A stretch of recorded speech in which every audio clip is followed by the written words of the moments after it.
Is there a trust issue between states and the federal government?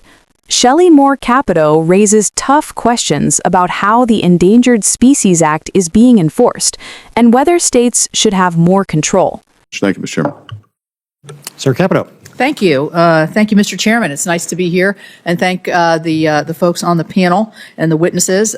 Certainly coming from a state like West Virginia, we're very, as every state is, familiar with the Endangered Species Act and some of the pluses and some of the minus, because in some cases, the ESA has at times been used to unnecessarily kind of slow down progress, and particularly in our timbering and our energy industries, we've had, and actually some of our construction on our highways going through the mountains, and it's inhibited our ability to really build. I wouldn't even say build quickly. I'm talking like decades here, and so those impacts are felt everywhere. So I guess. I was really pleased to hear, I've heard all three of you say at least several words. Seems like there's a lot of agreement on the panel on directions that can make for improvements to alleviate some of these, but also help us understand how the process is. I am curious to know, I think, Mr. Yablonsky, you mentioned that the states could play maybe a bigger role here. Could you elaborate on that a little bit and what kind of capacities I know you live in Montana, but you were in Florida, so you've been to several different states. Yeah, I'm a former state wildlife chairman in Florida, and so I'm a little partial to states being able to manage wildlife. There's something like 200,000 species, domestic species in North America. The states probably manage 99% of those species, and they do it pretty well. But I think there's another provision in the ESA under Section 6 that allows for ESA cooperative agreements that could be used more robustly. And essentially, think of it as how we delegate authority under Clean Water Act, Clean Air Act to the states. The states have, within the statute, it lays out sort of 5 requirements that the states would have to hit in order for the Fish and Wildlife Service to shift management of species, oversight of species, take permitting of species to the states. And I think in a state like Florida, all 5 of those are very doable. Some of those are like habitat acquisition programs and public process and an agency to actually do this. Why do you think that's not occurring? Why do you think that? Is there lack of trust that the states don't have the capacity, or they're not going to oversee properly, or why is it still so federalized? Yeah, I would say it's part of it's a mindset at the agency itself. It's hard to just kind of shift something directly back to the states. The other is litigation. We actually tried this in Florida in 2012, and the service at that time actually, under President Obama, actually agreed to do it. But the state of Florida was sued. The agency was sued right away, and Florida ended up backing off of it because of the litigation. I see. One thing I've always been curious about, the northern ear bat, I think it's, anyway, it has a white nose syndrome. It has an illness that's making it, the species, die out, yet it is on a list, so you have to watch it. How do you see that as conflicting when you have a species that has an inherent disease that's killing it, and it has nothing to do with the development around it, or the environment, or the habitat, or any kind of activity? How do we balance that? Because this has been an issue for us. And I don't know, Mr. Lee, you're shaking your head. Is it Lee or Lai? Lee. Lee.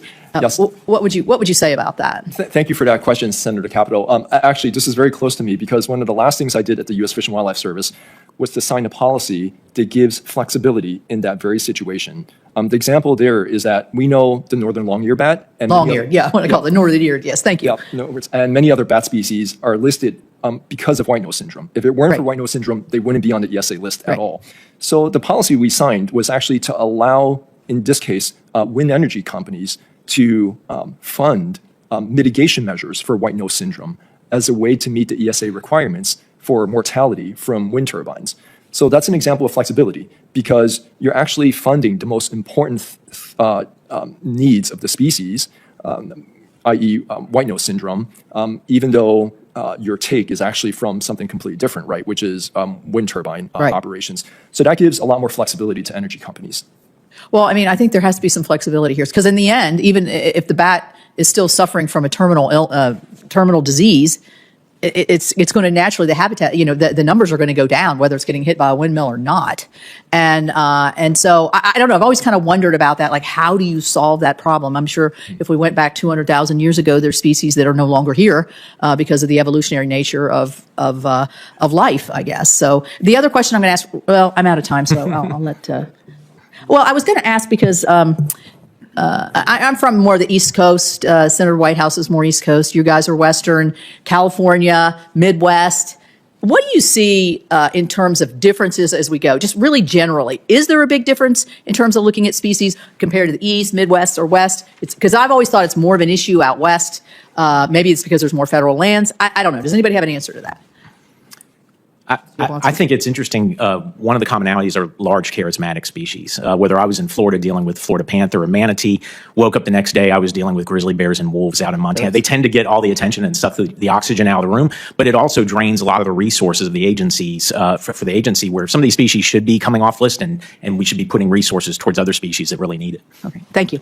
This exchange dives into a long-running tension in environmental policy. Who should really be in charge? Shelley Moore Capito highlights the frustration many states feel when federal regulations, particularly under the Endangered Species Act, slow down development projects. From highways to energy infrastructure, the delays she describes aren't just bureaucratic, they can stretch into decades. At the center of the discussion is the idea of shifting more responsibility to states. Advocates argue that states already manage the vast majority of wildlife species and have the local knowledge needed to do it effectively. Expanding their role under existing provisions of the law could streamline decision-making and reduce bottlenecks that come with federal oversight. But the pushback is equally important. Concerns about consistency, enforcement, accountability often keep authority at the federal level. As the expert points out, attempts to transfer more control have faced legal challenges, with lawsuits quickly halting progress. That raises a deeper question, whether it's a matter of trust, capacity, or simply the complexity of environmental law. The conversation also takes an interesting turn when discussing species like, you regulate human impact when nature itself is the primary threat. The answer, as suggested, lies in flexibility, allowing mitigation efforts to focus on the real cause of decline rather than rigid enforcement. In the end, this hearing reflects a broader balancing act. Protecting endangered species is critical, but so is economic development and infrastructure growth. Find the challenge lawmakers and agencies continue to wrestle with.